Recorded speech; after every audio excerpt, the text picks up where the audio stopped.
సూర్యదేవుడి వ్రతానికి సంబంధించిన ఒక పవిత్రమైన కథ పురాణాలలో చెప్పబడింది. ఒకప్పుడు ఒక రాజు తీవ్రమైన అనారోగ్యంతో చాలా కాలం బాధపడుతున్నాడు. ఎన్నో వైద్యాలు చేసినా ఆయన ఆరోగ్యం మెరుగుపడలేదు. ఆ సమయంలో ఒక మహర్షి రాజుకు ఒక ఉపాయం చెప్పారు.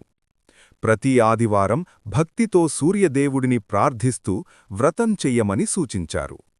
మహర్షి చెప్పినట్లుగా రాజు ఉదయం సూర్యోదయం సమయంలో లేచి స్నానం చేసి తూర్పు దిశగా నిలబడి సూర్యదేవుడికి అర్ఘ్యమిస్తూ ప్రార్థన చేశాడు. కొద్ది రోజుల తరువాత రాజు ఆరోగ్యం క్రమంగా మెరుగుపడింది. అప్పటినుండి సూర్యదేవుడిని భక్తితో పూజిస్తే ఆరోగ్యం, శక్తి మరియు ఐశ్వర్యం లభిస్తాయని ప్రజలు విశ్వసించడం ప్రారంభించారు. సూర్యదేవుడి వ్రతం ఎలా చెయ్యాలి? సూర్యదేవుడి వ్రతాన్ని సాధారణంగా ఆదివారం రోజున చేస్తారు. ఉదయం సూర్యోదయం సమయానికి లేచి స్నానం చేసి శుభ్రమైన బట్టలు ధరించాలి.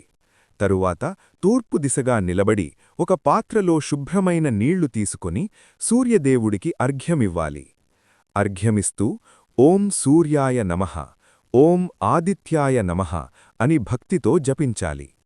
కొంతమంది భక్తులు ఈ రోజు ఉపవాసం కూడా చేస్తారు మరియు రోజంతా సూర్యదేవుడిని స్మరించుకుంటూ గడుపుతారు.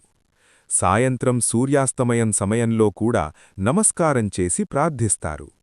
పురాణాల ప్రకారం సూర్యదేవుడిని ఇలా భక్తితో పూజిస్తే ఆరోగ్యం, శక్తి, విజయాలు మరియు శుభఫలాలు లభిస్తాయని చెబుతారు. ఓం సూర్యాయ నమః.